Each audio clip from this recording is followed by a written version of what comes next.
Welcome back to Home Renovation Media, where I shared how I updated this 1968 home from start to finish. In episode 2, I shared how I wrote a complete list of everything I needed demoed or abated in my contract and why that step will save you money and stress. Today, I'm taking you inside my demo and abatement process, including how I found my demo and abatement company and some of the steps I went through before giving the green light to start the work. Number 1, finding the right abatement company. First, asbestos, lead, and mold removal isn't your general contractor's job, it's a specialty. I scoured Yelp for companies to interview and chose a few to contact with ratings of 4.9 and above. I wanted to make sure my asbestos contractor was licensed, so I made sure to look up potential companies on the contractor's state license board for my state.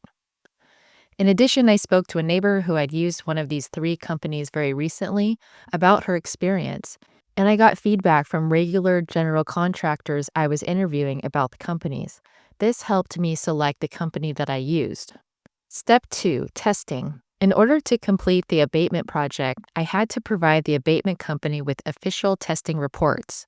To do this, I had testing done by an independent company that I knew to be reputable from people I know who had used them in the past. This company came in and did an independent testing. Basically, for each potential asbestos item, they take 3 small samples in different places. The asbestos areas I had tested included the popcorn ceiling, drywall, and flooring. I also had tile tested for lead, which involves a type of ray gun that can make a determination without taking a physical sample. For my project, I tested tile in the bathrooms and kitchen counter. I also had areas tested for mold because of 2 water leaks. One leak was behind the kitchen counter, and the second leak was in the HVAC closet, which affected the closet and the adjoining rooms. Testing for mold involves swabbing the area and air testing. Number 3, the demo. I hired the abatement company to remove all of the flooring and popcorn on the ceiling, as well as drywall that had been affected by mold or long-term termite damage.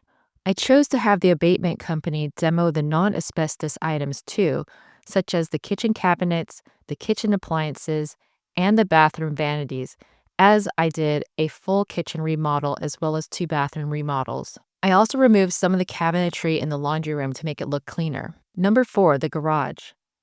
While the drywall didn't have asbestos for the most part, there was asbestos in the mud in the drywall, so the drywall removal was part of the abatement process too.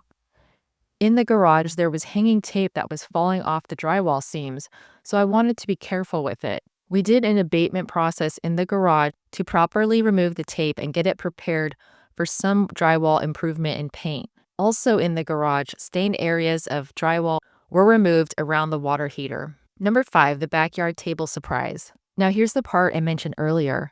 There was an old tile table attached to the back of the house that wasn't in the best repair. I decided to remove it with the abatement project. However, once the abatement crew removed the table, they said they couldn't remove the beams it was attached to against the house, so I had to have the table rebuilt later. This seemed like a mistake, but it actually worked out because the new table wasn't as thick, which gave space for the new window to actually fit, because the window had a large trim around it, unlike the original window, which had no gap between it and the table. So the demo of the old table actually worked out perfectly. Number 8, how they did it.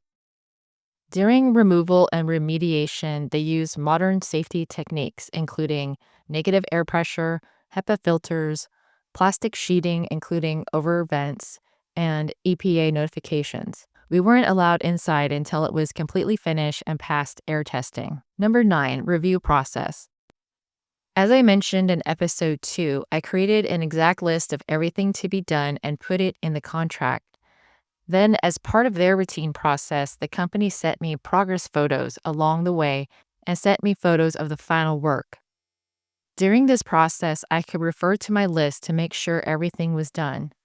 I found one thing they still needed to do, so they took care of it and all was well. Step 10, clearance to return. Once the abatement company was done with their work, the same independent testing company who did the initial testing and reports came back to test the air quality.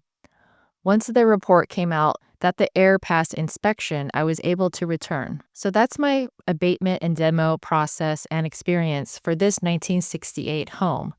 With some of the most challenging parts of the house project completed, subscribe now so you can see the entire transformation unfold step by step.